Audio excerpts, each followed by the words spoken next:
All right, guys, so I'm going to make this video blog real quick for educational purposes. And I'm using the clip from SGV News First video for educational purposes only. This is for educational purposes. I'm using it for your benefit. And I am using his clips under U.S. title code for fair use for educational purposes. I'm allowed to do that. That's legal to use your stuff for that. The link to the whole video he has, which is a few minutes long, is in the description box. You can watch the whole thing if you'd like.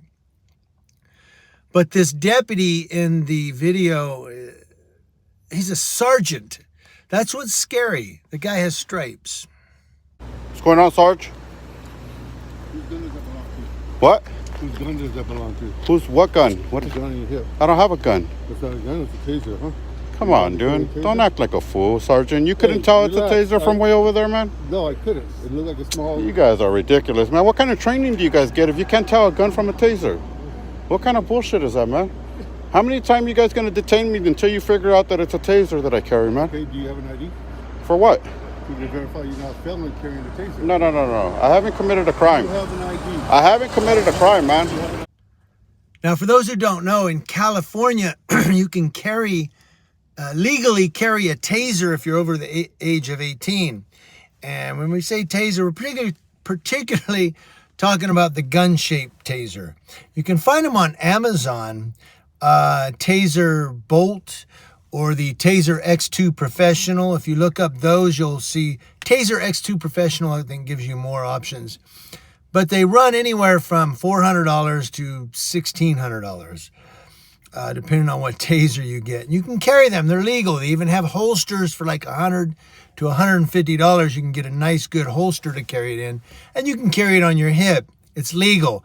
You can't carry it in a secured area like a state or federal building. Like if you go into City Hall or a courthouse, you got to leave it in your car. Can't carry it into, did I say the airport? Schools.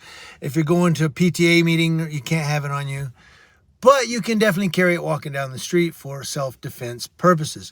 You do not need a permit in the state of California to carry a taser. And cops cannot just assume, well, you could be a felon. I need to check that out.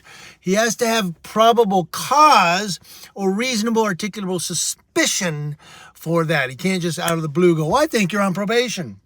I think you're on parole. Well, I think you're full of crap. Let's move on. What crime have I committed? Do you have an ID? As an adult, you're supposed to carry an ID. I do have an ID, but I don't have to give it up unless I've committed a crime. No. Stop this for a second. Did you hear what the deputy sergeant said? The sergeant said, well, as an adult, you're supposed to carry an ID. There is no law in the state of California that mandates or requires you to have an ID as an adult or even as a child.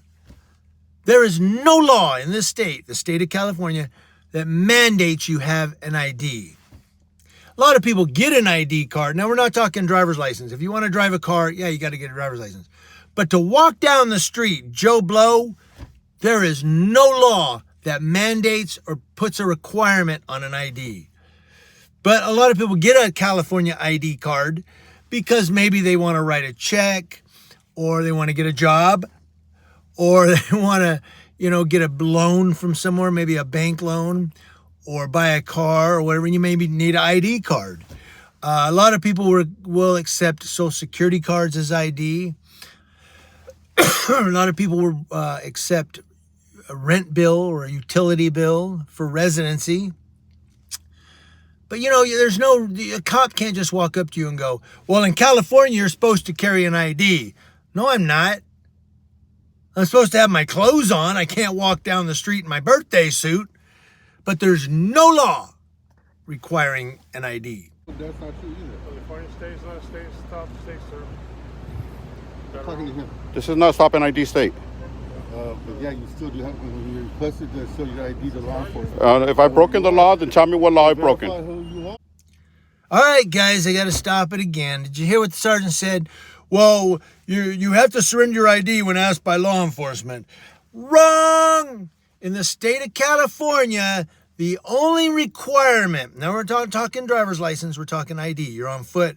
The only requirement in California that you have to present your ID to law enforcement is if they're articulating an investigation for a crime you are committing or have committed.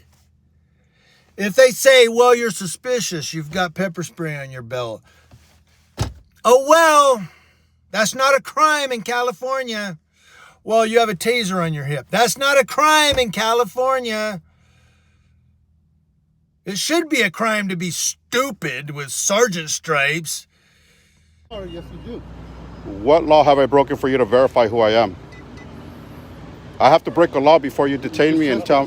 What? You just jaywalk. Oh, so now you're making up... No, now you're making shit up. Now you're making shit up. Now you're making shit up, man. Man, you're ridiculous, You dude. did, didn't you? You guys are ridiculous. Is this how you treat people, man? You took the jaywalk and get his ID. What an idiot. Okay, so now the sergeant's like, let's see, jaywalk. You jaywalk. There you go. That's a good one. We'll make that one stick. You jaywalk. Yeah.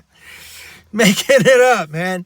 Now, if SGV News First knew the laws of California enough, and I don't know every law, I myself have to always look them up, but if he knew about the jaywalking law, he would be able to argue intelligently or intelligently with his deputy. But hopefully he knows enough that if he has to go to court on a citation, which it looked like he probably got one, he can argue this right here, that under California Vehicle Code, I forget, it has a 4 and a couple 2s and another 4 or something like that. I'd have to look it up, and I'm not going to look it up right now. But under California Vehicle Code, for jaywalking, it states that if you're outside of a crosswalk, there has to be 2 adjacent intersections with traffic control devices for it to be jaywalking. So let's say you have an intersection with a traffic control device, and then a mile and a half, 2 miles down the road, there's another intersection with a traffic control device. They're not adjacent. They're 2 miles apart. You see, so you're in the middle of that block, you can just run across the street. That's not jaywalking. Jaywalking would be if they were adjacent to each other. Adjacent, I don't know, you can contest what's adjacent. What is a distance there? I believe there is a distance, but I forget what it is. But, you can just cross if there's no adjacent. There's an intersection, then there's a couple T intersections or T-bone little streets that go up. You can cross in there because it's not jaywalking. So hopefully SGV News First knows that. He can contest it in court. Hold on. He said to get my ID. He didn't say to do anything else. He didn't say to do...